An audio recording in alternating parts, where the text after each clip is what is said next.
In this video, we've compiled the wildest customers ever on Hardcore Pawn. Kicking things off at number 1, we've got a customer who got physical with Les. Oh my God! Excuse me, dude. Can we get some help at window 1, please? Excuse me, can you please assist, please? See, look, I'm just trying to get my I got a brand new PlayStation 3 up in this bitch. You know what it is. Let me just get my in the line like everybody else. I'm saying I'm in line. What the Hey, stop yelling. What the are you yelling I'm just about? saying, I want you to be able to hear me through this window. Look, all right, look, let me calm down. Yeah, calm down. Now, give me your pawn ticket. First, he didn't want to pay the interest on his game system. Got a brand new PlayStation 3. You treat me right, I treat you right. Well, so far you haven't. Take this over to the brown counter. We'll take care of it. All right. He's making too much commotion. There you go, That's sir. what I'm saying. That's what I'm saying. VIP treatment, baby. There you go. I'ma just look. Got all my connecting devices. And this ain't mine. This the wrong one right here. Whose is it? This I don't know who it is. It ain't mine. I mean, check this. Look. Mine was brand new out the box. At this shop, every item is labeled and put into storage the moment it comes in. So there was no chance it wasn't his.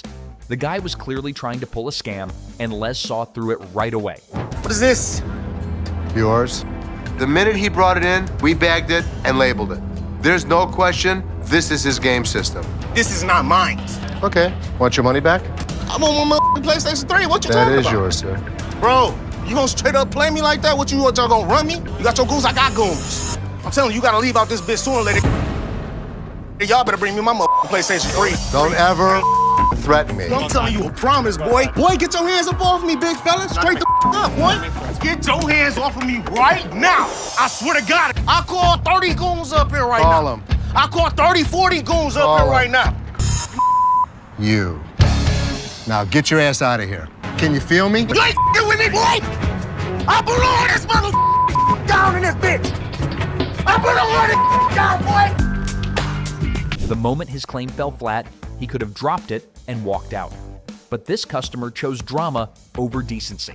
But up next, this next customer demanded to get items for free.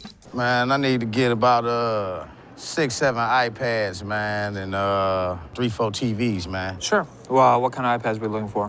Man, I'm looking for a deal, man, if I'm getting so many, boss, man. I didn't say I'm not going to give you a deal. Man, how much can I get all these for, man? All of them? All of them, man. 3,500, man. Hell no. No. 25 piece, my man. 25 what? $25. A piece, man. See Man, that? we got money, We spend man. good money in this motherfucker, bro. Time, man. And your forehead's too big You always to be bull that. man. How much you have there? Count it up. Count it, man. You tell me it's yours. Count it up, man. What's up, man? How When much I you got see there? money on the counter, I'm here. Nothing higher, bro. We Nothing can't higher. sell you those. I'm sorry. We ain't leaving this motherfucker till we get the deal we want. Put that money in your pocket. Nah, we straight. We want the iPads. You're not getting the iPads because they're not what you want to pay for them, so you're not going to get them. We'll buy you. With barely enough money for even 2 phones, the entitlement was through the roof. But Les took it all in from a distance and decided it was time to shut the circus down immediately. Look, You know what? Y'all gotta work the deal. We ain't leaving, man. That's what's happening. So if we gonna work the deal, or y'all going to make something happen? The matter with So these that you guys, see man? that nothing is being... Man, hold on, big dog. Don't touch my money. We're not touching your money. You want these iPads? Pay the money or leave. Hey, you, man. Really? Well, how about this? How about you? How about Yeah, of course. Yeah, of course. Yeah, right. Have a nice day, sir. Here. Yeah, Don't forget your package. Can't spend no money in this bitch. I'm telling you, it's crazy. Oh, man. Unreal. Clearly, no one can outsmart Seth and Les. Not even this next customer who showed up wanting to sell her booty to Les. How you doing? I'm good. How are you? I'm good. I was coming to pound this. Sure. How much did you want? 1,000. $50. $50? Maybe. Maybe. It was gold. It had small little diamonds. How would y'all ask me how much I want for it and then not give me what I want for it? Well, you can't always get what you ask for. Well, why In would you life, ask? can't Why would you lie. ask? Because maybe Why only... would you ask? This is not worth $50. Did you really look at it? I did. No, you didn't. You and your little store. Yeah, all this ass, you can kiss it. Now, how about that? I wouldn't want to. You want to touch it? Kiss it. He started making gestures about her butt, if you want to call it, you know. Don't try to give me $50. What the He ain't Things got so uncomfortable, she got dragged out by security. Still, the drama was far from over. You was funny? What the f is you laughing for? You want to kiss my ass too? I don't give a f about him speaking English. Talking. Speak it. When they were in the parking lot, she was yelling at another customer. I am a woman. Get it together, okay? We have been talking on the phone and she bitch coming and yelling at me and never did nothing to her. I don't know why she do that. She walking to the church, man. What kind of attitude? Oh, y'all think it's funny too? You want to kiss my ass too? And those are the wildest customers ever on Hardcore Pawn. No matter how loud they got or how hard they pushed, none of them ever walked out on top. If you enjoyed this video, don't forget to like and subscribe before you move on. Mental space, she should have known that she could just, bring him along. Well, you have to make a police report. I need my stuff. A police report. Do it like I called the police. Since she clearly said it was stolen, a police report would have been the next best thing to do, apart from getting the thieves to come get it for her instead of going on a crazy rant. But if it was rational, we wouldn't be covering it. So did you make a police report? Can't do it back here? I'm not the police. Look, I just want my... Ashley's not one to back down from a challenge, so when this lady threatened to get violent with her, she immediately stepped up to that challenge. Hashtag popcorn. I'm leaving out of here. I get my now. Now. I'm not leaving out here till I get my... The door's right there. Seems she was at least conscious enough to know that there's no way she could ever dare touch Ashley with security around. Have to leave. Okay. Oh, please. Bye. See ya. No. Next up is this crazy lady who came in yelling her lungs out in the store without minding the fact that she'd be inconveniencing others with her really loud bellows. Also, she might want to choke down a mint. I could smell that crap from here. Me like that, who the hell you think you talking to? No, I'm talking to you. You know what? I'm gonna come and show your bitch ass. If she knew she wanted privacy, then she could have tried to, make her call more freaking discreet. Ma'am. Hold on. Hey, lady, miss. This is our... Don't follow me. Do not follow me. Okay, well, I can't have you screaming like this, so what do you want me to do?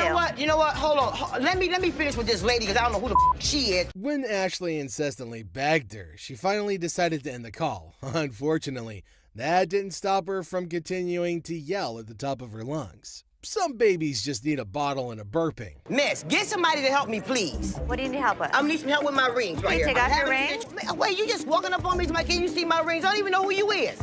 Ashley decided to adopt a really funny tactic in dealing with this particular crazy lady. She decided to annoy her until she leaves. If only that worked with my in-laws. Now, can somebody else help me? Because you... Ma'am, I can help you walk out the door. No, you're not gonna help me walk out the door, because I'm not going out the door until I get some help. That's what I came in here for. Now, can somebody help me other than you? No. Ashley seemed to be having fun dealing with this particular crazy lady, and there's no way she's gonna turn back now. Follow me no more. I won't come back in this bitch. All the motherfucking times I've been coming in here giving y'all my motherfucking and this is how I'm getting treated, y'all. Let's get this customer who's trying to sell a watch. The bitch won this one, all right? After reading through one of their ads, this lady came over to make a very odd inquiry. I was trying to find out because your sign was saying that I can get 30 days of free cash. Well, she read all right, but she didn't quite understand it at all. Came in hoping to pawn his rosary, claiming it was an antique. It's been passed down from generation to generation to generation. Now it's mine, and I'm trying to put you in the game with this crystal. Just because it's old doesn't make it a really valuable item, but it seems this man doesn't want to acknowledge that at all. So, how much can I get? Well, you can't get anything. It's not diamonds, it's not gold, it's just crystals. Honestly, I think Les has said all there is that needs to be said, but we'll just have to, make things clear. He's got no other choice than to repeat himself. How much would you pawn this for? I won't take that in pawn because we only take precious metal. Well, this is precious. To you.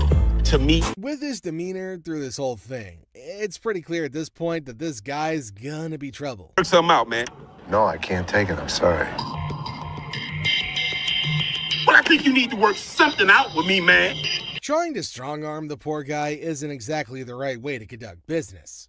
Tell him it's antique, man. Nope, it's not antique, bro. I don't want to talk. Me and you. No deal. Deal. No deal. He's been introduced to the antique expert. Now it's time for the antique expert to introduce him to the door once again. Let's talk about it on the way out the door. Hey, hold on, man. Hold on, brother. Hold on, man. Hold on. I can leave on my own. Hey. The interest on an item she's pawned earlier, even though it was way past the due date. How are you? I don't know. I'm about to see. Okay, so you want to pay off your interest today? Yeah. From how snappy she was being, it was only natural she'd eventually end up on Ashley's bad side. I owe. Okay, you owe $50.60. How much? $50.60. Where the that come from? The moment Ashley told her how much she owed, she went on a very huge rant in a fit of rage. I owe $50 for Actually, my ass. I didn't know somebody that age knew so many swear words. Like, it was just, wow. She's speaking so fast that it's really tough to understand what she's trying to say at all. It's like nobody understands the words coming out of her mouth. Getting riled up and screaming spooks me out. Okay, well, let's catch up again. Spook that job. Yes, spook that job. What can I say? Ashley tried to be as patient as possible with her, which is a first if you're new to the show. It's called Yiddish. What the is a Yiddish? Yiddish with a Y. Well, I understand that either. I understand Ethiopian. How about that? The customer would eventually wear her patience thin with her obnoxious attitude. You can pay off your interest. Actually, you have three. You can pay off your First interest. it was one. First it was two. Now it's three. Can you please make up your damn mind and tell me what the I gotta do? Just like she's always done, Ashley decided to screech her answers back in an attempt to match her energy, since her previous attempts didn't really get very far. Okay, then go pay $50.60 and come back when you want to. Where the is your boss at? I'm the boss. Now what? Looking a bit worse for wear, this customer brought in a set of fur coats. I'm good. How are you? Well, actually, I got bills to pay. I'm trying to get rid of some things. So how much money do you need? I need about $415. So $415? Even without being a professional, it's pretty clear to see that these coats are not made from real fur, to speak less of being made of lamb. This isn't lamb. That is lamb. It's not lamb. What is that in? That's lamb. Huh? That's not real fur. I'm not gonna take that. There's no way she's gonna be walking away with what she thought she would, or anything at all for that matter. This is Ashley that we're talking about, and she hasn't taken a fancy to even one of the coats. I'll take this one. $40. Who? $40. 4D? Are you serious? No, you're not serious. She was trying to milk as much as she could off of that one deal, but Ashley is dead set on her offer. Okay, give me $80. Come on. I can't. Sure you can.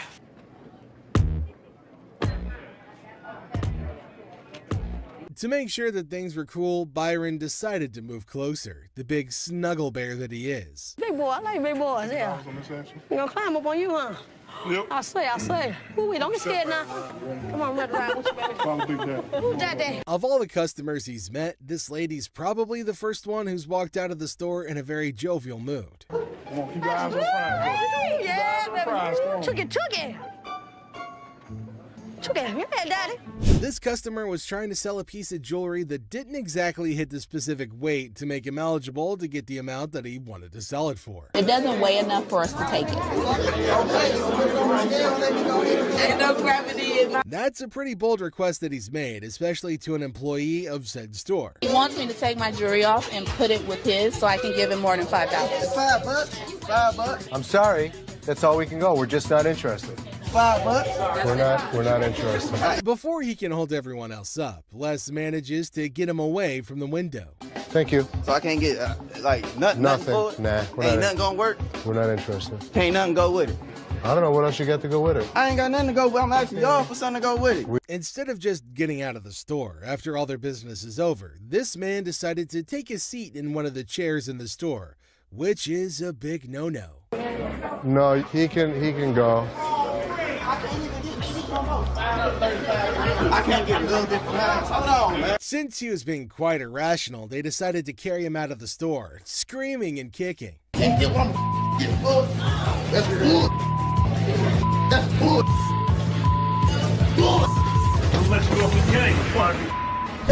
Drama unfolds, they assert their right to park no matter the odds. Suddenly, I'm patiently telling you, dude, park your spots out. Meanwhile, our hero, undeterred, asserts, "I'm not going nowhere," as if the van gods themselves had bestowed upon them a divine parking mission. In a shocking turn of events, our hero literally stops, drops, and rolls on the store carpet, leaving everyone perplexed. The guy in the refrigerator.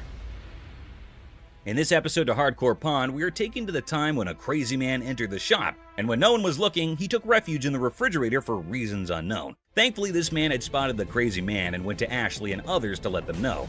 At first, no one would believe him, but by the looks, he looked quite genuine, so they followed him up to the spot where the fridge was.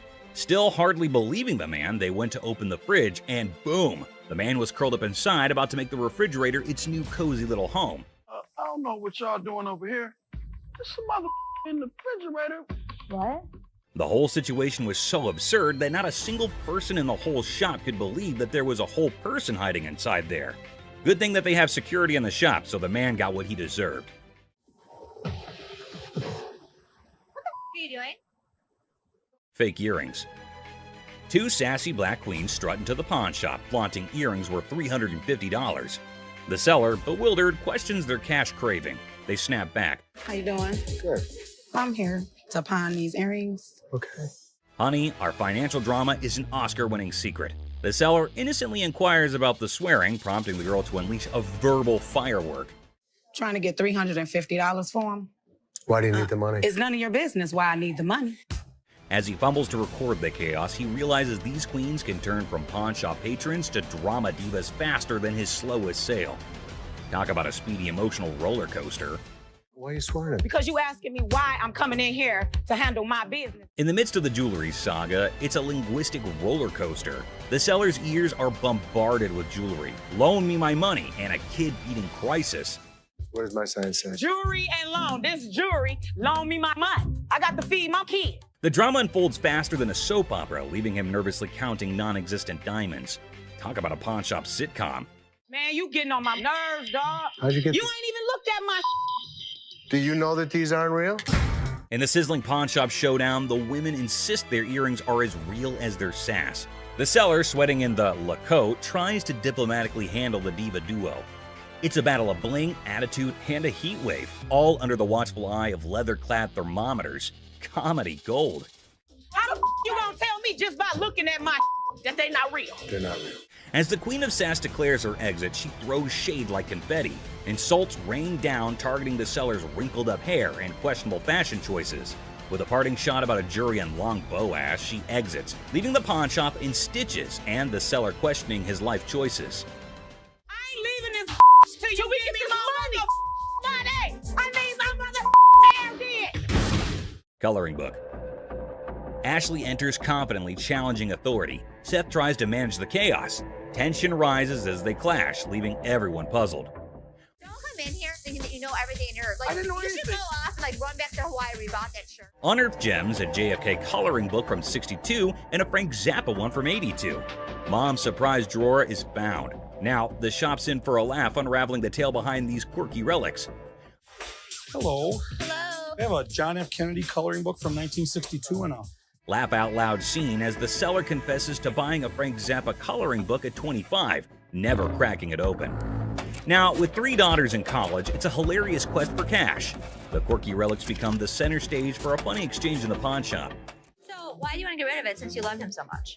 well, I have 3 daughters in college and I need money. The negotiation dance continues as the seller justifies prices, leaving room for haggling. Tension rises comically as the buyer feels snapped at. The shopkeeper offers a research break, declaring, "I'm not in a hurry," in this pawn shop sitcom starring quirky characters. Okay, do you want to give me some time to do a little research on this, You can have or? all the time you need. I'm not in a hurry. The plot thickens as Ashley discovers the price coloring book online for $8.75, triggering a hilarious spat. I didn't say any of that Can to you you. read that? $8.75. So make me an offer. 0. She hilariously expresses her dismay, accusing the customer of rushing and shoving a phone in her face. I'm looking at the one that he wanted $50 on, and I pull it off, and it says $8.75. The bickering ensues, with both claiming they're not married, adding an amusing layer to the pawn shop sitcom. I have to take it out this way. That's how much it pissed me off. In the ongoing pawn shop drama, Ashley delivers a sassy retort to the customer, suggesting he adds value nowhere and jokes about returning to Hawaii. The banter continues as another worker calls out Ashley for being rude. I think you're disgusting and rude. I didn't say any of that to you. Can you read that? $8.75. Leading to a comical exchange where Ashley dismisses them to focus on yourself. The workplace comedy unfolds with quirky characters and witty comebacks. Well, you don't add value to the organization. I have one. Well, thank you so much. But the next time you send my paycheck, you can tell me how to. Free grab. The girlfriend decided to pawn her boyfriend's Xbox, and now he's on a crusade to rescue it. Lesson learned, right?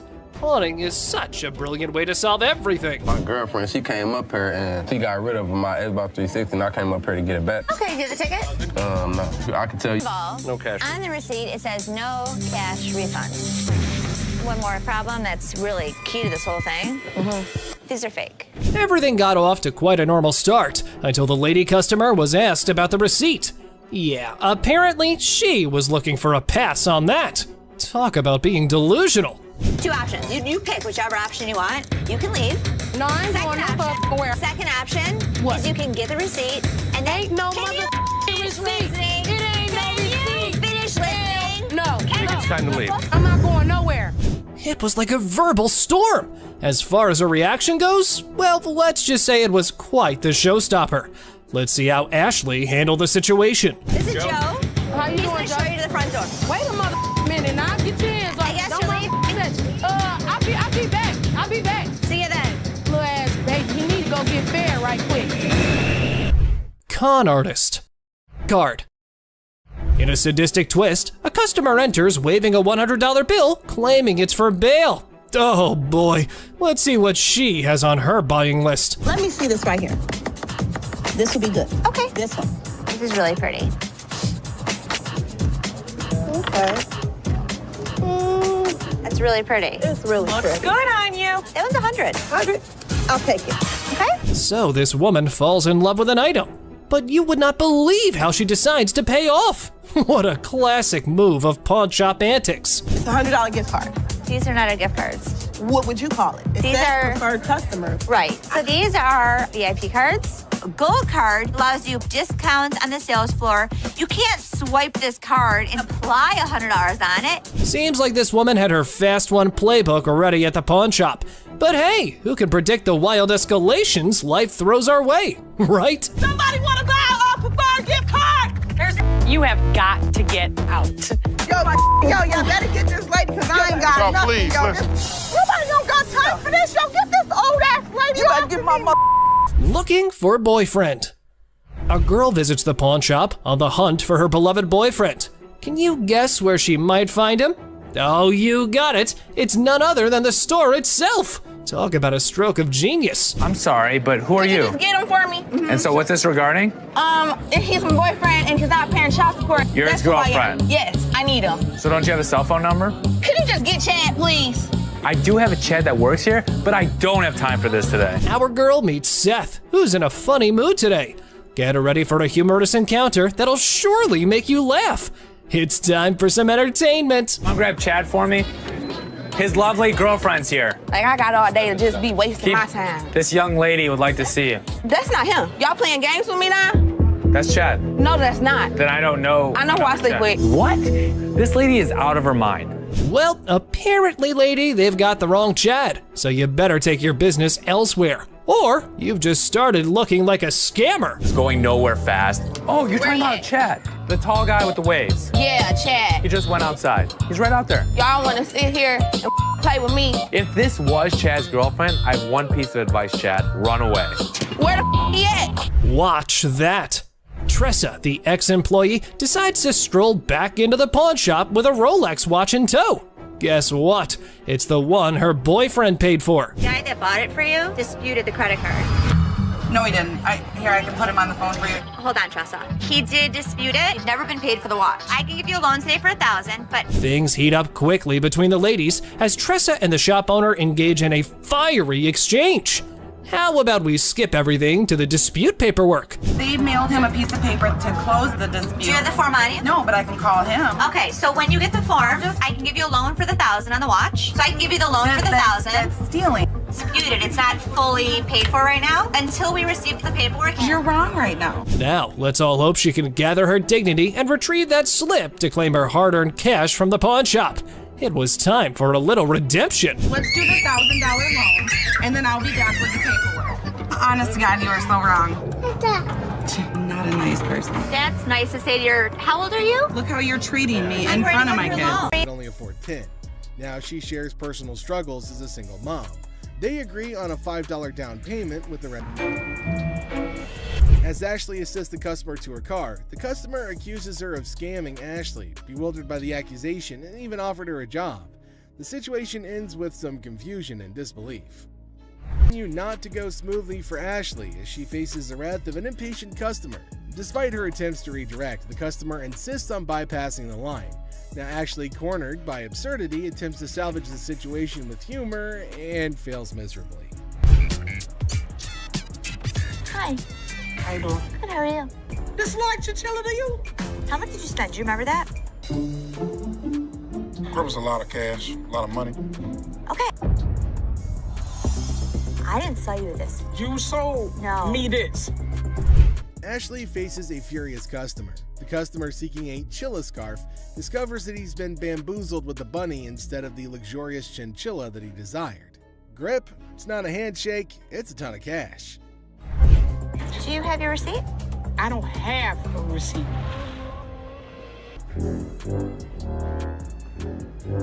Man, you sold me this bull for real. I ain't leaving here until I get my damn money back. Bunny right there. I wish this bunny would just... See this? Look at it. It's flying through the... As the drama unfolds, Ashley denies the accusation, stating the chilla is actually a bunny. Now the customer's girlfriend confirms the fluff faux pas, tossing the rabbit back. The receipt? It's apparently tucked in a peculiar location. Look at that. Ain't nothing chinchilla about it. I want my money now. It's time to go, sweetheart. All right, you can take that home if you want to. But I want my money, that's all. Have a good day. That was nice on you. Whatever, man. Around your neck. That's some old ass. Amidst the chaos, the customer adamantly demands a refund while comparing the bunny to Bugs Bunny. Now Ashley remains unfazed, suggesting the bunny be taken home as a consolation prize. But the customer's not having any of it. This bunny's not hopping away from the dispute. I'm not wearing that old ass. That was a good shot right there. You play basketball? I'm not wearing that old ass, man. Have a good day. You too. I want my money. Man, I spent good money up in this bitch. Why you so violent, girl? Go on up out of here. Try to be nice to you. Now you're gonna leave it? You wear that. In a final showdown, Tempers flare and Ashley bids adieu to the irate customer, but not without some sass and a failed attempt to pawn off an old scarf. The customer exits empty-handed but full of fury, leaving Ashley to ponder the quirks of pawnshop life, mentioning ZZ Top's enduring presence.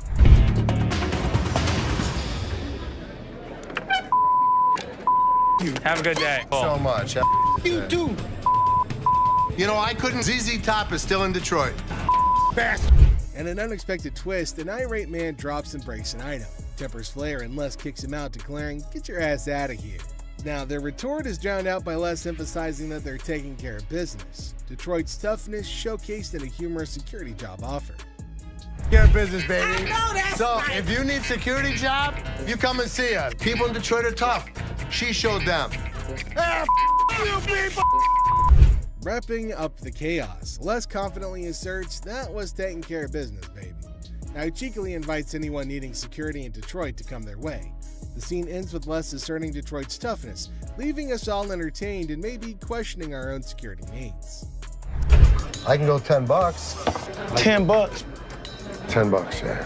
Another day, another bizarre encounter in the pawn world. Seth the dealer greets a man approaching with an earring emergency because his little red Corvette broke down. Classic. Seth in awe asks who he is, but the man's response? A mystery. Well, I guess it's time to cue the Prince theme music. Oh, you're just, no, it makes sense. Being a I am being a yeah, well, because you know. brought in a fake. The truth hits hard like a guitar riff. It's an imitation earring. Seth throws some shade, calling it imitation Prince. The man's defense? Priceless. Seth's patience wanes as the man's excuses fall flat. Comedy? Pure gold. Exactly. Tolerate fake items, bids farewell with a sprinkle of Prince references. The man exits, but the drama's not over yet. Seth senses some mischief brewing. As the man leaves, Seth's parting words, a cheeky purple rain nod. Another day at the pawn shop, folks. Now, if you can't help me, bitch, get someone else that can. Do I need to get loud? What you do that for? You punk ass hoes, bitch! Watch your punk ass hoes! You playing my man? Lisa, who claims they're old pals from the pawn shop world. Ashley's face is a mixture of confusion and amusement as she tries to recall Lisa from the past. It's like a game of memory gone wrong, with Lisa insisting that they're besties while Ashley's scratching her head, wondering if she's entered the twilight zone of pawn shop encounters. Like instant unconditional love for me. She doesn't know me. I'm coming.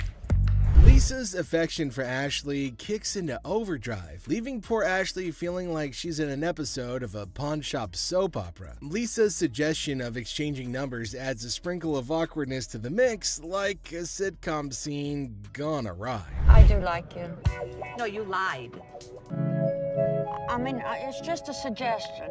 Ashley gives into the madness, agreeing to pawn Lisa's chain with a smile plastered on her face. It's the kind of absurdity you can only find in a pawn shop where deals are made amidst deliberations of unconditional love and compliments about dental hygiene. And the scene. A bizarre encounter unfolds as a man dressed in a sweaty shark costume barges into the pawn shop demanding $800 for the costume. Identifying himself as Les, the man claims to be a professional mascot by day and a dancer by night, specializing in hyping up crowds for shark fights. His erratic behavior and peculiar demands leave the staff bewildered and grossed out, especially when he tries to persuade them to try on the costume despite its unpleasant odor. And his demands, insisting that the costume is unique and irreplaceable, despite comparisons to generic Halloween costumes. To demonstrate its allure, he persuades an employee named Rick to try it on, claiming that it'll make him feel empowered. But then something strange happens. Another worker interrupts, reminding Les of an earlier deal and pushing him to speak with his father. The customer becomes more hostile and threatens the crew with horrific imagery as tensions rise. Actions become intolerable. A tumultuous altercation ensues, setting off a dramatic sequence of events. The crew doesn't know what to do with the sweating half-naked man because nobody really wants to touch him. The staff ultimately gets Les to leave after a lot of berating and threatening, but not before one last round of obscenities and threats. Ultimately, the customer storms off, leaving behind his costume as a bizarre reminder of You pick it, mother. Your side. Pick it, mother. Do it. Hey. The sassy black woman strolls into the pawn shop, her demeanor already hinting at frustration. She approaches Ashley, the pawnbroker, with an air of annoyance evident in her voice as she recounts her misfortune of having her car vandalized. Pawned my necklace kinda pissed off, you know, some little hating ass bust out my windows of my car, she vents. Now she's here to cash in on her necklace, a purchase she once valued at $400, now looking to squeeze out $200. But Ashley's response isn't what she expected. Instead of a quick agreement, Ashley questions her authenticity of the necklace's diamonds, setting the stage for tension to escalate. My necklace, kind of pissed off, you know. Some little hater ass bust out my windows in my car. That's why I'm trying to pawn this necklace. I paid $400 for it. I'm looking to get $200. What you think? Why you say that? I just said, Oh. So when you bought this, what were you told that it was? Diamonds. They're not. Them real diamonds, boo. I just told you how to piss up. And you telling me that you ain't gonna give me $200? The customer's irritation boils over as Ashley challenges the necklace's legitimacy. First of all, you're coming in here with an attitude, Ashley asserts, further provoking the already incensed customer. The situation teeters on the edge as the customer warns of repercussions from her youngins in the neighborhood. But just as tempers flare, the security guard intervenes, attempting to defuse the escalating confrontation. However, the customer's retort, claiming the diamonds are breathing, only adds fuel to the fire, exacerbating the friction between her and Ashley. Okay, first of all, you're coming in here with an attitude. I don't get. Well, I'm not interested in this. If you keep playing with me, I'm gonna get real mad. This is a recession. Hey, I need the mother money, all right? Is you gonna give me the money or not? I got some young that come in the hood, tear it up. What are you gonna do? Is that the security guard? Let me explain to you something. This is fake. Don't you see? The diamonds is breathing. The diamonds are breathing? The diamonds is breathing. Are you serious? As tensions peak, the customer's threats and insults intensify. "Get out of here, you ain't gonna give me my necklace," she snarls, her anger palpable. The situation spirals out of control as she lunges towards Ashley, prompting the security guard to step in decisively. With firm hands, he escorts the irate customer out of the store, her voice echoing her fury even as she's forcibly removed. The scene ends with a chaotic crescendo, leaving Ashley to exhale a sigh of relief as the door slams shut behind the departing customer, bringing an end to the tumultuous encounter. Get out of here. You ain't gonna give me my necklace? Here you go. You ain't. Don't touch me. Oh, I'll catch you outside, you dirt. No, you better not touch my nigga. I'll beat your tall, gumpy ass up. I shoot her ass up. Les gets a visit from a guy claiming he's on a mission from his wife to find furniture. A husband sent on a quest for home decor by his better half sounds like a scene from a comedy. Now, Les is prepared to negotiate, but as soon as they begin looking through the goods, things get hilarious. Well, here's the deal. I just moved from New Jersey. My wife and I. We just bought a house, and she sent me here. She said, see what you can pick up. Perfect. Let's find some. You gonna clean all that up before I buy it? That's why it's so inexpensive, right? Really? Yeah. I gotta tell you, man. We have used furniture that's used. That's why it's $397.77. Really? Well, I only got $200. The customer isn't overly impressed with the couch's condition. Although he has a budget, he's unwilling to spend money on something that appears to have been through a muddy wrestler's match. The banter gets funnier as the customer tries to negotiate while Les defends the integrity of his used furniture. All right, man, let me try, man. I'll tell you what, my shoes are cleaner than this couch. Then don't buy it. Make me a deal. I got cash in my pocket, man. Wow, Come on, man. $200. Come on. The customer's insults towards Les and his family turn things from funny to completely ridiculous. It resembles a farce gone wrong, with insults flying more quickly than a tennis match. Les, ever the professional, maintains his position, but the level of absurdity is escalated by the customer's attitude. This is not the way we operate in New Jersey. What kind of operation you guys going on, man? I bet you're not here far. This was actually my couch. We had a reupholster and I gave it to Ashley. Is that right? Yeah. Is that your daughter? That's my daughter. She must be nasty, too. What did you just say? Don't make my... Come on, man. This is how we do it in the deep. Yeah. The customer's rudeness hits a peak, and Les puts his foot down, Detroit style. It's a showdown worthy of a Wild West movie, complete with threats and a swift exit. The customer's departure leaves everyone scratching their heads, wondering what had just happened in the wild world of pawn shop negotiations. I got $200. Yes, sir. I'm going someplace else. That's the dirty D right there, baby. Where'd he go? I think he went back to New Jersey, sir. In this wild pawn shop showdown, a woman marches in ring in hand like she's about to solve the mysteries of the universe. While she's trying to pay her past due rent, her diamond ring steals the show. Like a souffle in the microwave, the tension increases with every second that goes by. A heated discussion regarding the truthfulness of the ring is started when the pawnbroker examines it with some suspicion. The woman demands $200 like she's negotiating world peace, but the pawnbroker's offer of $80 sends her into orbit faster than a rocket with a grudge. And the air crackles with sass and disbelief, leaving everybody wondering if this ring is ever going to find its way home. Yes, ma'am. I was coming to pawn my ring because I have to pay my rent. It was due a couple weeks ago. Oh, okay.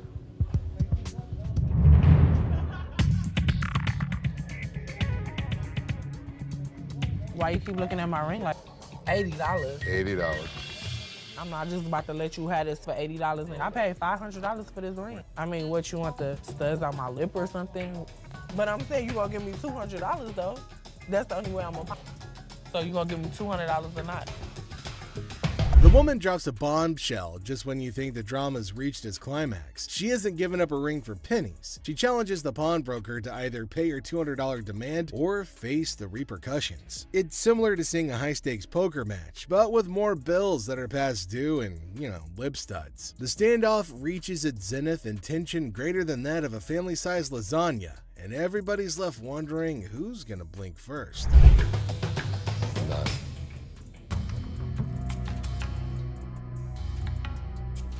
As As the dust settles, the woman's exit is as dramatic as her entrance. With a final flourish, she declares her terms and storms out like a diva exiting stage left. The pawnbroker's left scratching his head, wondering what just hit him, while the security staff's probably updating their resumes after narrowly avoiding a showdown. Man, what the?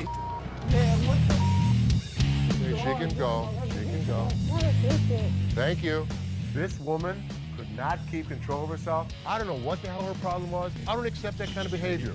She's lucky my security staff didn't beat her ass. In the bustling aisles of the pawn shop, two guys saunter up to Ashley with a peculiar demand. Now they're aiming for a reef, bringing things to a head. Yet Ashley stood her ground, unwavering in her commitment to the rules of her trade. With a final flourish, the guys decided that maybe they had better retreat to live another day. And thus, this particular saga shows a frustrated taxi driver approaching a man waiting in line at a pawn shop and demanding money for a $90 fare. But the man's attention is on receiving the money, so there's an argument. Tensions escalated because of the man's insistence on waiting in line and the cab driver's irritation. Hey, dude! Come on, give me money. Do you see I'm in line right now? Yes or no? You're standing in line to what, man? I want my... Excuse me, hi. What's going on here? First off, The man owe me money Hold for on. his ride. Why is he yelling at you? because I owe him money, I am in line to get the loan for the car. The situation takes a comedic turn when a third party, including Ashley and Byron, unaware of the initial conflict, intervenes. Confusion ensues as they try to understand the situation, with the cab driver emphasizing his need for payment while the man remains determined to wait for his turn in line. The introduction of the man's girlfriend in the cab adds another layer of chaos to the mix. Report? Yes. Okay. Supposedly the cab driver dropped this guy off here because he wanted to get money for his jewelry to pay the cab driver. Yes or no? About it. What are you gonna do? You want me to drop you right here? I'll drop you like a used rubber. Sounds real good. Go. Yeah, Get in your car. You know what? I have the best idea. I will buy you a cab. He can be out his money because he's demanding it. Les naturally balks at the request, stating that he can't offer that much. But the customer then starts negotiating, asking what she needs to do to get the $500 that she wants. Hi, I'm Les. Nice to meet you. Sure. I'm looking to get rid of this. How much did you want for the TV? I want $500 for it. That's what I was thinking. We actually sell them for under 250 bucks. Okay. So I could give you 100. 100? 100. I need $500. And I wish I could give you 500. What do I gotta do to get you to give me $500? In a comedic turn, the customer suggests her breasts as a bargaining chip, asking if they're worth $500 to Les. Les, to his credit, responds with a little bit of a bemused expression, indicating, sorry lady, they're not. The customer confidently asserts that her breasts are valued at $7,500, but Les remains unimpressed. He remarks on her attempt to negotiate with her boobs and expresses disbelief at her strategy. The customer, undeterred, insists that she'd never play dumb before provocatively suggesting that she's all there by flashing her breasts. Are these worth $500 to you? Not really. No, these aren't worth $500. Really? They're $7,500 for these, okay? $7,500. I want some. He was one of those people that tried to negotiate. What can I say? Les maintains his professionalism, refusing to be swayed by the customer's unconventional tactics. He humorously remarks that anybody who flashes their breast in a store must be all there, to which the customer confidently agrees. However, Les ultimately declines her offer, suggesting that she go elsewhere. Oh, I am all That's there. what I just said, and I could see. All there. You were all there twice. Thank you. Forget it. Thank you very much. In the chaotic morning hustle of the pawn shop, Les notices a shady character browsing through merchandise with dubious intentions. Approaching him, Les demands an explanation, only to be met with a flimsy excuse about being kicked out of his mom's place. The guy then tries to pawn items off as coming from his mom's basement, but Les sees right through the charade. Now tension rises as insults fly, setting the stage for a showdown between Les and the would-be thief. First thing in the morning, I see a guy walking around the store pulling off my shelves. What the hell's going on? Hey, man, I need some money. I got kicked out. My mama kicked me out last night. My mom's basement. Tell me where you really got the vacuum. My mom's basement, man. Where do you think I got it from, fool? I'm sorry, what'd you call me? A fool! What are you gonna do about it, bald-headed? What do you want me to do? you gonna do? What are you gonna do, buddy? Les throws the guy out of the store because he's tired of his antics. But when the man won't go, Les has to call in reinforcements. Enter Byron, the burly bodyguard, who snatches the man and carries him expertly out the door. Byron manages the issue with the dexterity of a bulldozer making room, making for a show-worthy scene. Talking to bald-toothed, bald-headed mother. It's time to go. Oh, man. Get out of my store. You understand what I just said? But just as Byron is leading the guy outside, his pants decide that they'd rather pull around his ankles, exposing a little bit less than friendly underwear. But that's just the icing on this whole dumpster fire of a day. As Les sees the guy's humiliation happen, he can't help but laugh. And without warning, another day at the pawn shop comes to an end, leaving us all to wonder what mischievous adventures lie ahead in this crazy world of wheeling and dealing. Do it. Keep walking, buddy. You start stealing stuff from my store, it's time for your ass to be thrown out. Stand up. And what an ass that... The scene starts with Ashley getting a bit annoyed, telling the customer not to test her patience. Now she's in a hurry and warns them to speed things up. Then the customer tries to copy Ashley by snapping their fingers, but Ashley quickly shuts it down. She acknowledges the imitation, but firmly puts them in their place with a clever comeback. Even though they're joking around, Ashley still shows that she's in charge and she's not going to be disrespected. Don't get me, I'm gonna get very, very angry right now. Okay. And if you can, like hurry it up, then that's better. I can. Hurry it up. Okay, you ain't got to snap the fingers, sweetheart. I was just imitating it. Okay, but you ain't got to go that far. You behind here. Oh. Okay. I don't really have all day for this. You want 20?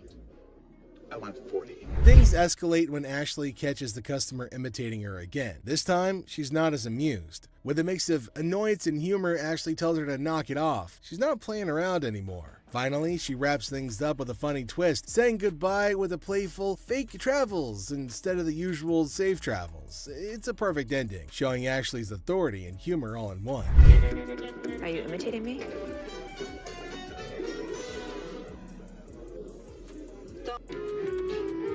Safe travels. Safe travels.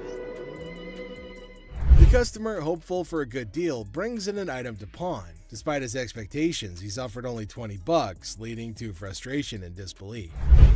Yeah, man, I'm trying to see how much I can get for this. I'm trying to get at least 100 for it. Might have got 20 times, but I won't be able to get that for it. So how much can you give me? $20? What the hell you mean? I'm more or less helpful than anything. Man, I'm gonna need more than $20 for this, man. Les throws the guy out of the store because he's tired of his antics. But when the man won't go, Les has to call reinforcements. Enter Byron, who snatches the man and carries him expertly out the door. What's your offer, Jay? 20, which is probably more than I would even offer him. I need my money. I understand. I'm gonna need at least $100 for this. You paid $200 for that, I overheard? Yeah, I mean, really, you paid $200. I'll sell you like 4 of them. I need more than $20. Why is there more staff out here? And I see another irate customer in line. That's all I'm giving you. Period. Despite attempts by other staff members to calm the situation, the customer's anger continues to mount. Profanities fly as the customer remains dissatisfied with the offered amount. I'm the manager. Oh, you are the manager? I'm the manager. You're the manager? $20 for this. I've been waiting for an hour. Then yeah, take your out of here. How about 100? You can give me what the I'm gonna do with $20. I don't know. I need more than $20. I had to calm this situation down. Take your out of here. $20? What the I'm gonna do with $20? Final profanity-laden outburst. A new manager arrives at the pawn shop, surprising the Gold family, and they introduce themselves and express their eagerness to help out. Now, despite initial confusion, the Golds agree to give them a chance and see how their first day goes. When I worked in sales at a bank, I was in charge of tailoring the products to the customer's wants. So I'd like to think that marketing is one of my strong suits. You like those? Like I said, they're durable, very inexpensive. What do you guys want to do? Do you want to purchase or put them in layaway today? Definitely. All right, I'm so excited. I got my first sale. So what do you think? I love it, but I'm not really sure how comfortable Ashley is about me coming in. You know, I'm really not worried about Ashley. Did you know about this? Good luck, Ash. Have fun, co-manager.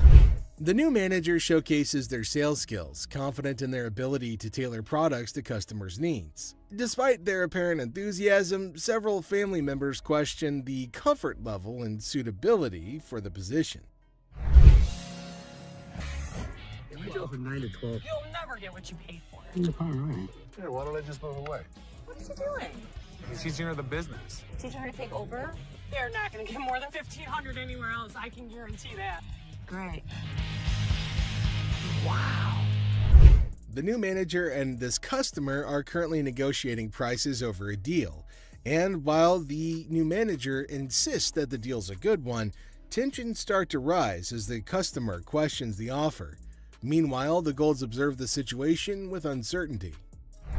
A guy strolls in all casual, claiming he scored these concert mics from a crowd toss-up. Seth, in disbelief, questions the absurdity of magically finding zipped-up mics in a wild crowd. Cue the suspicious eyebrows. Keep an eye on him. Hi, how are you? I'm from American Jewelry. I have a gentleman down here who is trying to sell me some microphones. Are you missing some? Exactly, I've got them. You're gonna need to come down here. All right, thanks. Ash, call the cops. Hi, this is American Jewelry and we have stolen merchandise. Thank you.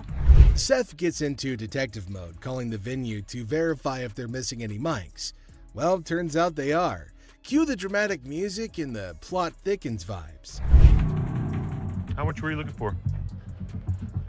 $100 a piece if possible. How about 75 a piece? That works. Who the are these kids now? Are these his friends? So we're waiting for the police to come. Okay. They're leaving. No, man, you can't leave. The cops told us to hold you here. Why? I'm not the person that came up. We're all involved in the group. That's the way it works. Until we know what's going on, that's the way it's going to be. So if you want us to have a seat till the cops get here. Suddenly, the situation's hotter than a jalapeno in July. Seth's on the phone with the cops while the shady mic holder is sweating bullets. Security's on high alert as Seth tries to play cool, but it's chaos. Cue the circus music. So Ashley's caught in the middle of a classic family feud at the pawn shop. Dad's all like, "Close the door, Ashley, we need to talk." But it's not a cozy little chat. It's more of a what the heck's going on kind of situation. Turns out there's drama about TVs and Rich, and Ashley's like, "I used to run this joint, dude." Cue the fireworks. Always pinpointing on the bad. Can you stop talking over me? You don't appreciate me. You don't appreciate anything I do here. I don't understand. We're family. You keep me like I'm a piece of What the Do you ever point out the good stuff I do here? I don't understand. We're family. You treat me like I'm a piece of You inside. I don't even know what to do I'm anymore. taking the store side. Ashley is laying it all out. Now she's feeling underappreciated, like she's stuck in some kind of twisted family drama sitcom. She gets irritated and eventually walks out of the room. Then I quit. I'm done. You're not done. Watch. You're not done.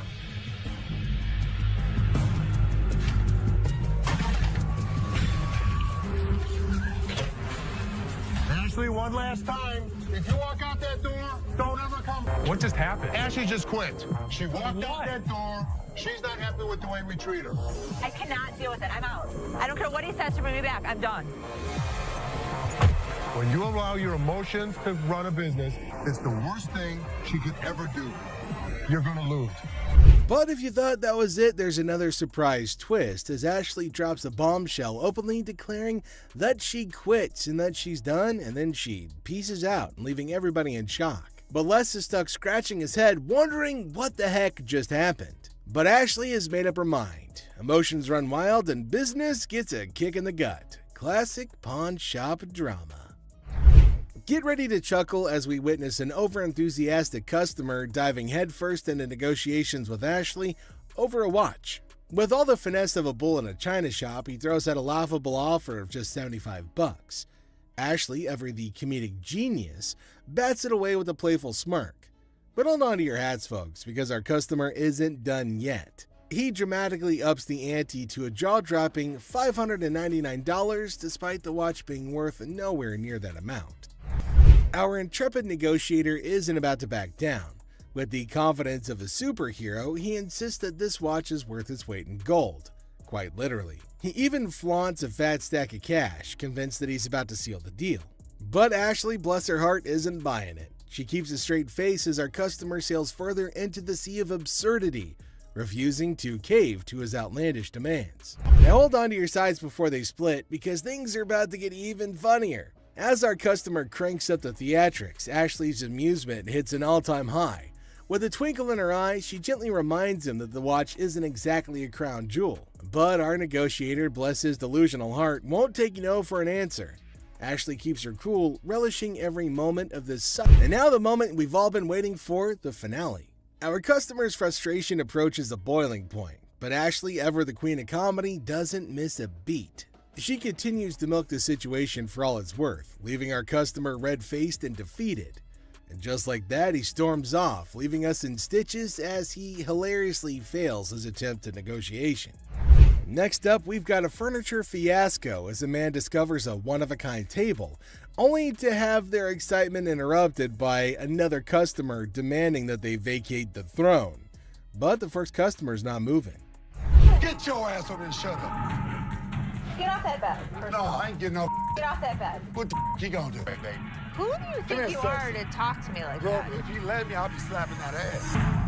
You're talking to mother. Back up. Take my ass out of man. Really? We don't think so? You don't think so? Tension skyrocket amidst the customer's verbal barrage, but fear not, for Ashley steps in, serving sass and shutting down the disrespectful discourse. Honestly, with Ashley, who needs a savior in sparkling armor? Here's the way it's gonna work. You don't disrespect my daughter in my store. Get the out of here. If this guy ever shows his face in this store again, we're gonna kick his ass. Gonna get your hands off me. Really? Really or what? We go back, disrespecting my daughter like that? Ultimately, Les has to step in and settle the score by enforcing the rule and ejecting the unruly patron. With one stern glance, Les sends the troublemaker packing, restoring peace and reminding everybody that disrespect isn't welcome in his kingdom. The scene kicks off with Grandma storming into the pawn shop, demanding her money back for a purse that she claims is fake. Now she's not holding back, loudly insisting on a refund while the audience can't help but applaud her fiery entrance. You don't want to mess with a grandma on a mission, so she demands to restore her sense of humor before anything else happens. She insists on getting her money back, saying that the purse she purchased was just as phony as a $3 bill. Just when you think the situation can't get any more ridiculous, Grandma takes out her cigarette and lights up in the store. Les, however, ain't having any of that and warns her right away that smoking isn't permitted anywhere, especially in his store. Grandma, however, is in no mood to follow the rules, leading to a showdown where Les tries to put out her cigarette while she vehemently refuses. I'm bending over backwards to appease this granny. I'm trying to be professional and I'm trying to give you courtesy. Give me my money. That's all I want is my money. As the literal smoke clears, Grandma's still not backing down. She demands her money with a threat of legal action, insisting that she'll see Les in court. Les, exasperated, finally agrees to give her the refund just to get her out of his hair. But even as he tries to make things right, Grandma ain't done. She wants a card because she's ready to sue his butt. And with that threat hanging in the air, she finally storms out, leaving Les bewildered and relieved. And just when Les thinks the ordeal's over, Grandma turns back with one final threat. She's gonna bust his window. Now Les tries to reason with her, but Grandma's not having it. She's ready to throw down. But Les can't help but reflect on how she's nothing like his own grandma, leaving the audience in stitches at the absurdity of it all. And that's it for today. Thanks for being a part of the Hardcore Pawn adventure with us. We hope you like the drama and surprises. And make sure you stay tuned for more pawn shop stories. See you next time. Watch Les the Pawn Shop Detective figure out a mystery with messy DJs and laptops held captive. See the suspenseful investigation unfold right here. Laugh and cringe as a shouting woman causes trouble in the pawn shop, making Seth and Les really mad. Then a guard shows up and there's a surprising twist outside. Okay, I went to get my purse back to make my payment, She's telling me this is expired. That's my purse right there. That one right there, black one. A meticulous lady strides in armed with confidence and a fake receipt, proclaiming ownership of a purse. Little does she know that Ashley is the store's memory bank, fully aware of every item in its rightful place. The girl, in her eagerness, attempts to vault over the counter, unaware that Ashley, the guardian of scams, is on duty. It's my purse right there. How do you know that's your purse? Because I know my purse. Here's the money. I want the purse. That bad was never in pawn. If you want to buy it, I just want to look at it and make sure it's not mine. Undeterred by gravity and common sense, the girl persists in her charade. However, Ashley stands firm, recognizing the futility of the scam and the level of wrongness involved. It's like trying to sneak a peek at the answer key when the teacher is watching. Yeah, that's not happening. First of all, don't talk to me like I'm an idiot. Give me my purse or I'm going to come over that counter and get it myself. oh my God. Get your hands off me. Have a nice day.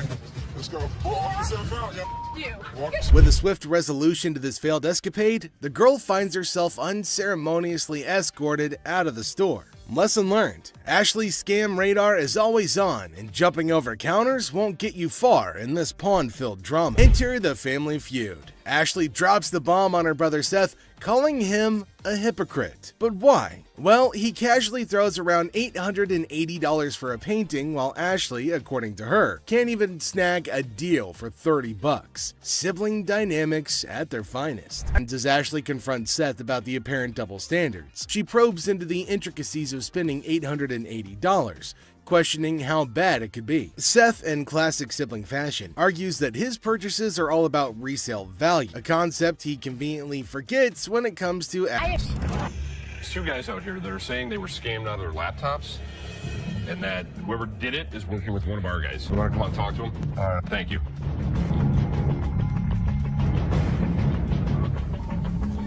Who is it?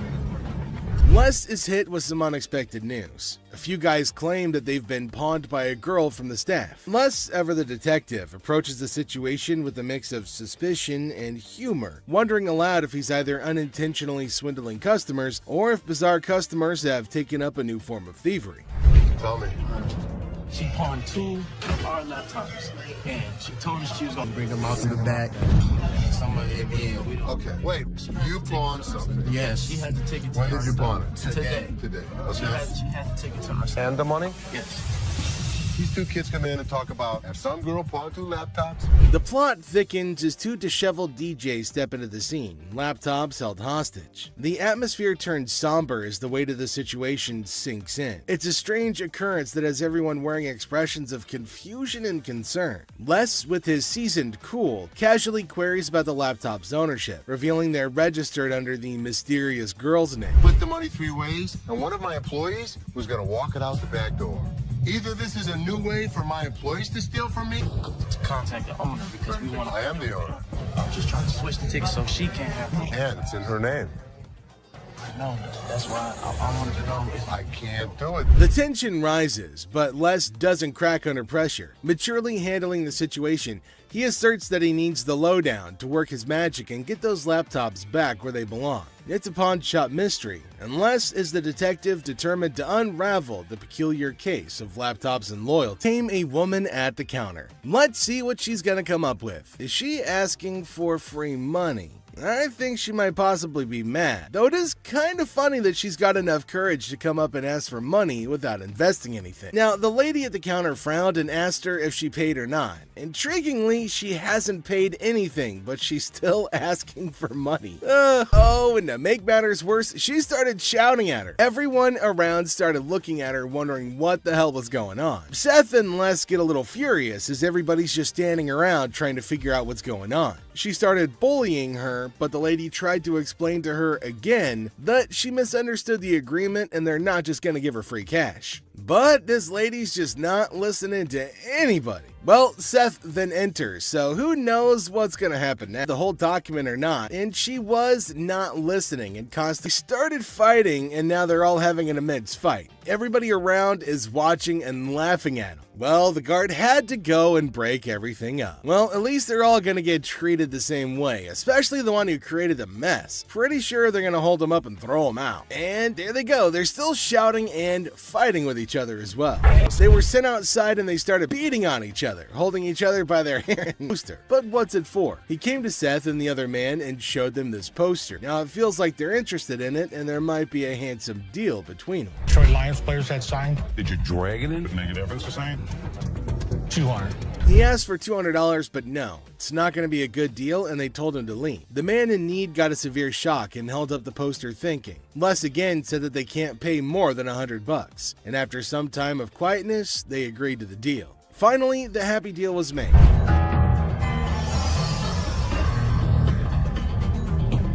This is the guy? Right there. Here they come again. Les? Hi, how are you? I'm Attorney Kyle DeQueef. So there's a man, probably an attorney with two ladies along, coming inside towards Les at a pawn shop. Now, Les knew about it before. He asked for Les, and fortunately, he was at the counter. He asked why they had arrived at the store. She's retained me to represent her in regard to a ring. Okay. My client brought in a $10,000 ring here, and she wants to either collect the remaining money owed to her on the ring or get the ring back. She's got a receipt. This is a counterfeit ticket. He said that he came here for the ring, which they bought from these ladies for $10,000, but they didn't pay and gave them the receipt. Now, he put up the receipt and showed it to Les and accused them of cheating and stealing from the women and taking their expensive ring. But Les was cool and controlled his anger. Whoever produced this ticket didn't understand this is the amount of numbers that are here. Okay. Number two is state law mandates that we print the law in a 12-point font. Okay. This is much smaller. That is some bull. It may be bull, but that's the truth. I don't know how I got mixed up, but There's the game-changing point. Les, after listening to him, explained that he will reveal the truth now by showing the real receipt that they had. He went and came back with real receipts that they've been giving to the customers. There, he spotted major differences. He notified him of the major changes in the receipt that he brought. The man looked rather weak and stunned in response. printing wrong or whatever, but this is the ticket he got from here. He didn't get it from him. He didn't get it from him. So now we just liars and we just come I'm here. not saying that you are. So you trying to say my son a liar? I wish I had better news for you, but That's bull. That's bull. The numbers don't match up. The paper stock doesn't match up. This is a fake. Now you side with them. You're not representing us. If I don't get my ring or my money from them, how you gonna get paid? The attorney turned to the women, but oh my god, they're still accusing Les of having given them the wrong receipt and asking the attorney to take the money from Les. The man, being down on himself as you can see, argued with. The man showed the evidence to the ladies and told them that they were having the wrong receipt, but they continued to argue. The ticket, how about that? No, I don't believe that the store gave you this ticket. Nah, well, I don't believe you a real attorney. We ain't got it right. This bull. Somebody better give me my money. he's my attorney. You, him, security. Have a nice day. Nah, you got me, bitch. Sorry, young man. The ladies started harassing both of them and started using personal attacks. They were all arguing amongst themselves. Pretty crazy. The attorney went back as he can't do anything for the ladies. If you know purses, then you know the. As our unsuspecting customer strolls into the kitchen at chaos, little does she know what's cooking today. Ashley, patiently bracing herself for another round of absurdity, politely inquires about what the customer's looking to offload. The girl, blissfully unaware of the purse's actual value, confidently suggests a price that's almost a steal. So if it wasn't worth. And now the plot thickens. The lady asserts that if Ashley truly understood purses, she'd gladly accept the offered amount. However, Ashley, standing firm in her claim that the purse is torn and not worth more than $50, creates a hilarious clash of valuation difference. And it's time to cue the drama. Ashley throws out the bold figure of $50, and it hits the customer like a curveball she wasn't ready for. Feeling the heat, our lady teeters on the edge of diplomacy and blurts out the unforgettable line. She labels Ashley a pepperoni ass and decides that she'd rather chat with anyone but her. Talk about spicing up negotiations. 3 males walked into a pawn shop. One of the suspects stood at the door as a lookout while the other 2 suspects walked directly over to the display cases. So, like, these 3 guys roll into the pawn shop, just casually strolling in. The other 2 guys, they head straight to the fancy display cases. It's all got suspicious vibes. And then, bam! One of them whips out a sledgehammer and starts smashing the glass. Things are starting in the bags. So when they took off the glass from the cases, both of them put the jewelry and lots of other valuable stuff into bags. After that, they hightailed it out of the store in a black Mercury marquee. Where the case at? Where is it at? Where he put them on? A guy storms into the pawn shop. That's the way like the kids. You gonna act like I ain't got no sense?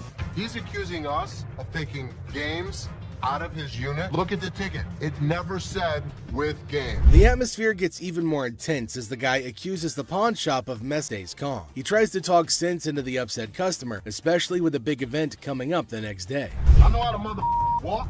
I ain't illiterate because I potted a week and y'all motherfuckers in my middle only put them games in there. And you wasn't even standing there when I paused it. Somebody need to blow this place up. It's time to go, sir. You ain't gonna get my window up.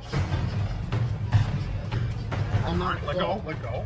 Can I get my weed? He'll get it for you, don't worry. You're making a threat like that? The situation becomes alarming when the upset customer makes a threat to blow up the place. Les, rightfully concerned about the safety of everybody, asks the guy to leave. Security becomes a priority, and the customer's demand for his belongings takes a back seat to the potential danger that he's creating. It's a challenging moment for Les, who's just trying to manage the chaos caused by an irate customer. Les, chilling at the pawn shop, notices a guy walking in, watch in hand. Les, being friendly, asks how things are going. The guy, hopeful, wants $400 for his watch. Les, the cool pawn detective, calmly discusses the watch's worth, revealing its value. Negotiation heat rises as the guy insists on $400, but Les suggests $7. The guy, pleading and sharing his life story about a baby on the way, asks for $400 again. Les stands firm, offering him the same price, which leads to a bit of yelling. The guy, feeling frustrated, calls the place bull ass and expresses his discontent. The guy feels disrespected, using strong words and even threatening Les. Les, staying cool,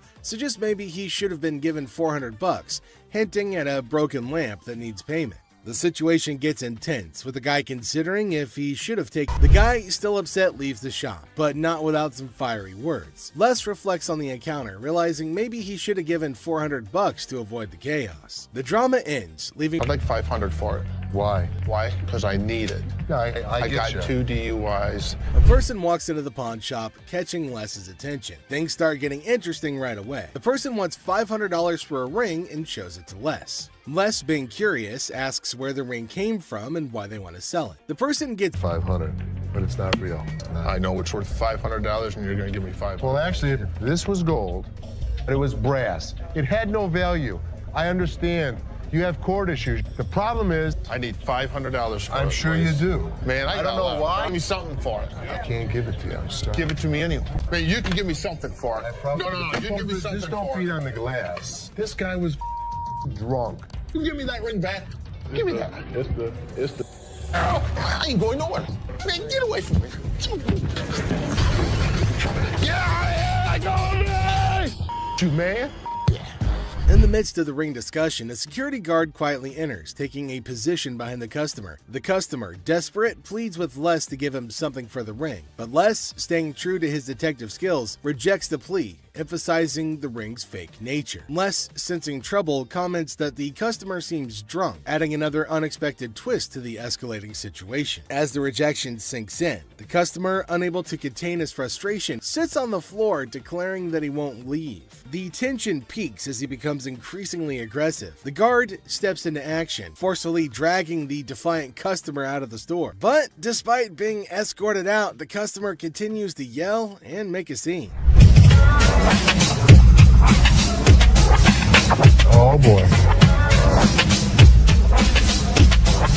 I see you sweating.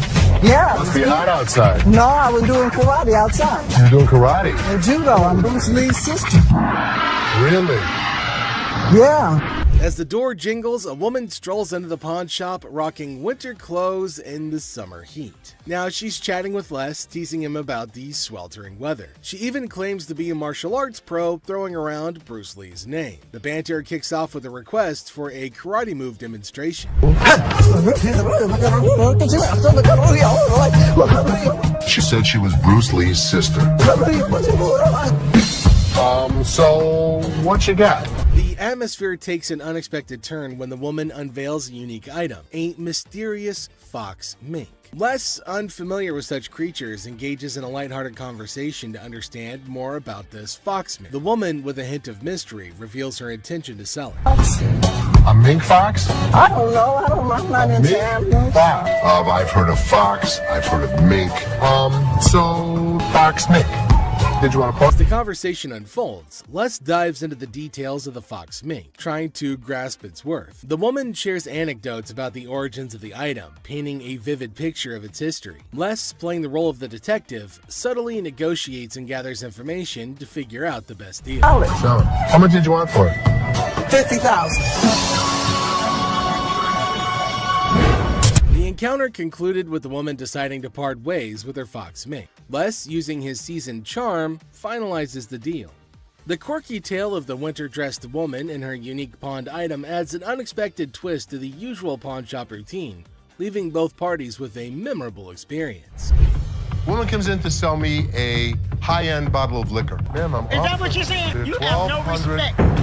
When you want to take a person when they die, fit the liquor inside the bottle. and anytime you're going to belittle a person. Ma'am, I didn't belittle you. As the door chimes, the woman confidently walks in, clutching an empty liquor bottle. She aims for a bold move, attempting to pawn the bottle for a cool $100. Les, with his discerning eye, swiftly rejects the proposal, explaining that a filled bottle would fetch a better price. The woman, not thrilled with the response, raises her voice, demanding respect and expressing her discontent. I'll give you $100. It's not worth more than $100. Especially when you say I wouldn't give you $100. Don't you ever walk up to my Baby, dad. hey, baby, don't point your finger. Life after this, Ma'am. don't you dare ever Ma'am, come in you here are again. in my face. I don't care, you're in my dad's store, and don't you ever think about coming in here You know again. what? Turn your ass around, badass out the door now. Nowhere Ashley steps up like a superhero. Now, she doesn't just cool things down, she straight up shuts the woman down. With confidence, Ashley tells her to leave and never come back. Suddenly, the chaos turns into quiet thanks to Ashley's quick and firm action. Son of a bitch. Where the hell is he? Rich! He's on the floor. People are waiting to pay us for their merchandise. He's not there. We're losing money. I've had Rich's back. In the heart of the pawn shop, Les faces a moment of frustration and disbelief. The absence of Rich, a trusted ally for over 2 decades, leaves Les feeling betrayed. The urgency of customers waiting to make payments adds to the tension, and the weight of loyalty becomes a central theme in this unexpected turn of events. Since the first day he came here, over 20 years ago. I feel betrayed. Didn't I just have an employee meeting to tell everybody that they need to step up on their game? I'm watching you and Bobby J talk to these 2 girls. You're out there trying to sweet talk them, trying to bull with them. I'm looking for you in layaway. Where the hell are you? I gotta sit in layaway all day long and just wait for something to happen. As the minutes tick away, the atmosphere inside the pawn shop grows more intense. Les reflects on his long-standing support for Rich, highlighting his sense of loyalty that spans a quarter-century. He recalls a recent employee meeting where he emphasized the need for everyone to step up their game. Disappointment and frustration seep into his words as he confronts the situation, a pawn shop mystery intertwined with personal and professional loyalties. I'm watching you and Bobby J talk to these 2 girls. They're out there trying to sell their jewelry. You're out there trying to sweet talk them, trying to bull with them. They end up walking out the front door. You put me in a position that you were the next to go. In this pivotal moment, Les delivers a stern warning to a fellow employee, Bobby J. The scene unfolds with Les observing interactions and attempts at sweet-talking customers. The threat of termination looms as he recounts the consequences of letting down the team. The dialogue underscores the severity of the situation and the potential impact on job security. Tension rises as Les grapples with the repercussions of the unfolding events. Rich, I'm out. Tell your dad to off. You up your job. As the confrontation escalates, Les draws a line in the sand. The ultimatum is clear: compliance or termination. The final seconds capture the raw emotion and frustration of a loyal employee who feels unappreciated and misunderstood. He knew he was in trouble once we walked through that door. Joe, did you steal from me? Tell me the truth.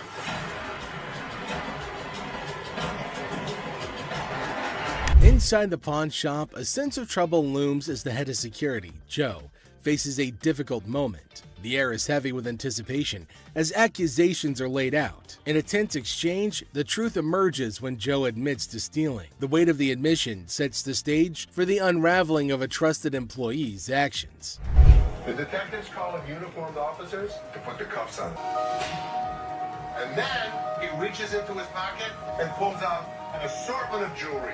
worth over $7,000. As the admission hangs in the air, the situation takes an unexpected turn. Detectives call in uniformed officers to apprehend Joe. A place built on trust is now shaken to its core as the true extent of the betrayal unfolds. You go this way.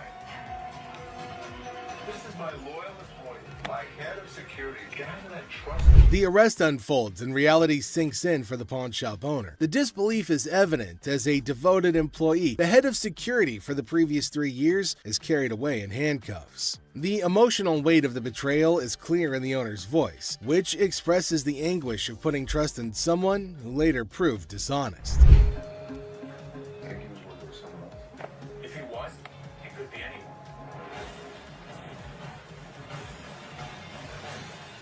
As the scene unfolds, questions linger in the air. The owner ponders the possibility of Joe working with someone else, leaving the situation shrouded in uncertainty. The aftermath of the betrayal raises concerns about potential accomplices and adds another layer to the unfolding drama. The final seconds leave the audience in suspense, contemplating the true extent of the security guard's actions. Are you her customer or mine? I'm talking to you. Come on. This lady got so irate because she wanted to be next in line. She wanted to be first. She felt that she was the most important out of every customer. You're next in line, so let me be right with you. Okay, well, come on. It doesn't matter. What the are you? You're not the police. I can talk to whoever I want to talk to. What are you going to do? You offer it now. In the opening scene, Ashley is at the counter with a lengthy line of customers. A sudden disruption occurs when a black woman attempts to cut in front of everybody else. Ashley confronts her, asking, "What are you doing?" The woman becomes upset, but Ashley firmly asserts, "You can't do that stuff here." Goodbye. Come back here. Let's talk right now. Take the receipt. What would you like to do with it, ma'am? I want to pay. Well, you have to go to those windows. No. I come to this line any other time. Not at this window. It's Okay, well, I'm not going to stand in the line. in the wrong line. Get in the other line. And I'm not going to get in another line. I'm going to walk straight up to the damn window. We won't take you. The woman continued standing in line at the counter. Les approached her, inquiring about the situation. She explained that she wanted to pay, but refused to move to the next window. Les informed her that in the pawn shop, crossing others in line isn't allowed, emphasizing the importance of waiting your turn. Care of you. Well, y'all just only See this lady here? All the other customers. Okay, and I always come to this line. I'm sorry. You have to stand in the other line. Okay, well, I'll be back before y'all close. You can do whatever you want in this line. She can't. Can't wait your turn. We'll be back later. Following the interaction, the counter, starting with tension, concludes with an assurance of excellent service. This final part encapsulates the roller coaster of emotions within a brief time frame, showcasing the highs and lows of customer interactions. In the electronics section of the store, a customer named Robert engages in a conversation about a TV with the store employee. The casual tone sets the stage for what seems like a routine interaction. The customer questions the TV's price, sparking a humorous recount of a previous encounter where he claims to have purchased the same TV for a lower price. Can I help you? Who are you, man? And if y'all gonna sell it for $400, you gonna make that much profit off me? As the dialogue unfolds, the customer expresses dissatisfaction with the marked up price, claiming the store will profit significantly from his purchase. A manager steps in, attempting to resolve the situation. Tensions rise as the customer questions the legitimacy of the price hike and demands a resolution, emphasizing the financial disparity between his purchase and the intended selling price. Out here so fast. By who? Who are you? Les asserts his role, introducing himself and trying to understand the customer's concerns. The customer, however, remains skeptical, challenging the legitimacy of the store's actions. The language barrier becomes a point of contention as the customer questions whether the manager understands English. The atmosphere becomes charged with frustration and confusion. The customer threatens to take the TV and leave without making a purchase. The manager issues a stern warning, asserting that any attempt to take the TV without completing Despite the warnings, the muscled individual made his way over to meet Les to complain about equipment he got from the store that got busted. Somebody bought this. This piece of junk I bought in here just a couple days ago don't work now. It's broken. What is it? Little ab lounger I bought here, man. Workout. In the midst of the pawn shop's hustle, a burly customer approaches Les with a complaint. He's upset about a busted piece of exercise equipment, an avian. Enter the family feud. Ashley drops the bomb on her brother Seth, calling him a hypocrite. But why? Well, he casually throws around $880 for a painting, while Ashley, according to her, can't even snag a deal for $30. Sibling dynamics at their finest. Kidding? We'll put him around the third corner. We're gonna make $1,000 plus on the deal. Really, Ash? You know I'm gonna be upset. The plot thickens as Ash farming labels. There's two guys out here that are saying they were scammed out of their laptops, and that whoever did it is working with one of our guys. You want to come out and talk to him? Thank you.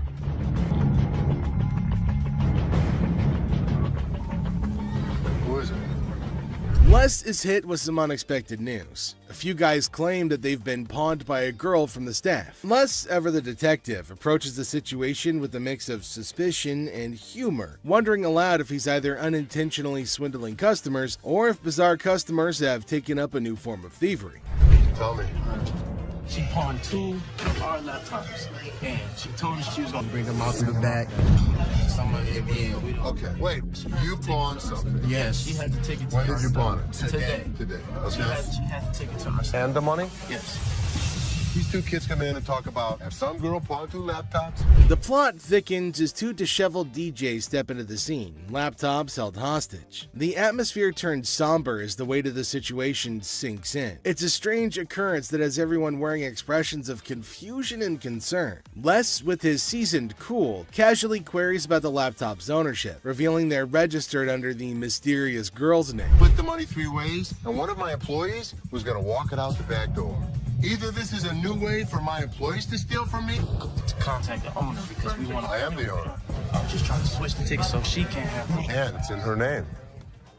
No, that's why I wanted to know if I can't do it. The tension rises, but Les doesn't crack under pressure. Maturely handling the situation, he asserts that he needs the lowdown to work his magic and get those laptops back where they belong. It's a pawn shop mystery, and Les is the detective determined to unravel the peculiar case of laptops and loyalties. Because your sign is saying that I can get 30 days of free cash.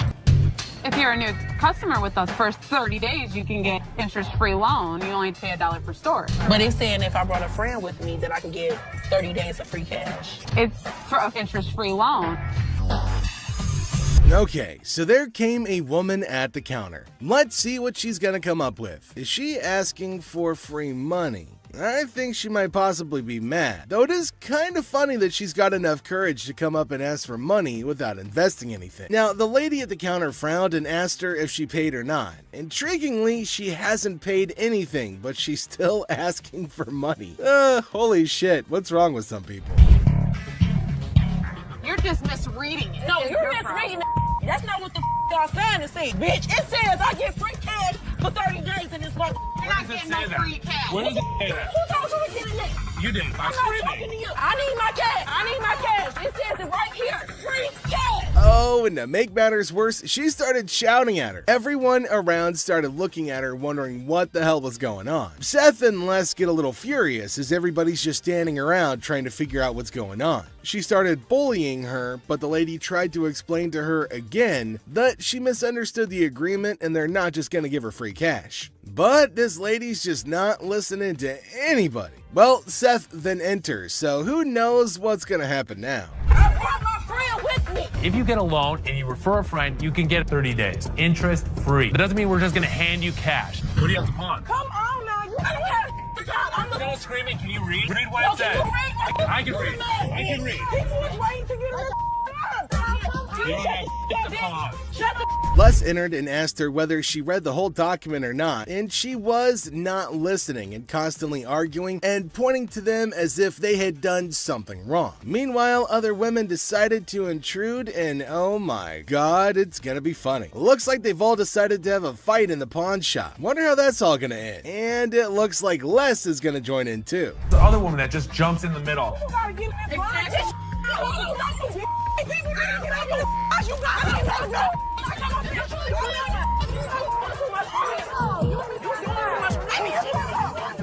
Leave me on the lawn, bitch.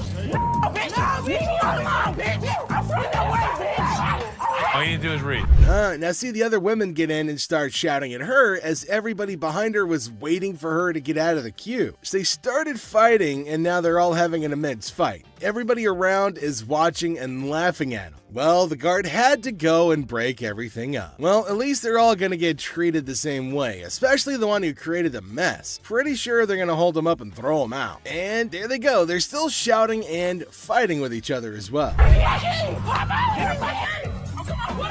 They really wanted to go at it, so we let them go at it in the parking lot for a little minute.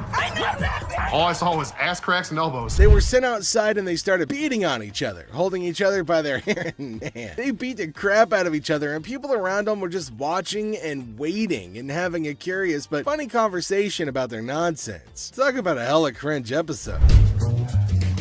It's Robert. Robert, nice to meet you. Nice to meet you, Dennis.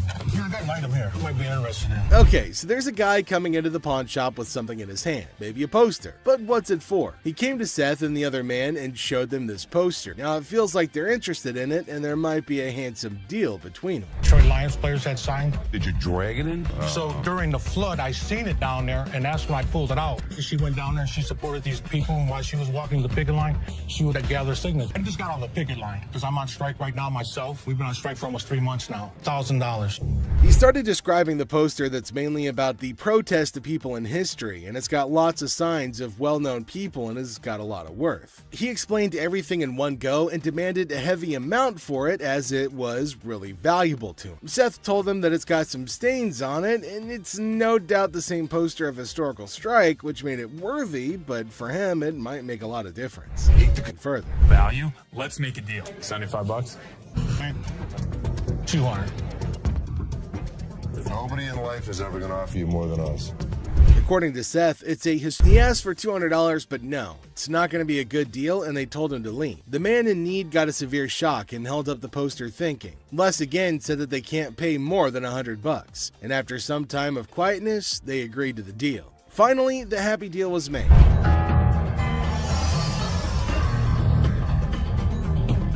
This is the guy? Right there. Here they come again. Les? Hi, how are you? I'm Attorney Kyle DeQueef. So there's a man, probably an attorney with two ladies along, coming inside towards Les at a pawn shop. Now, Les knew about it before. He asked for Les, and fortunately,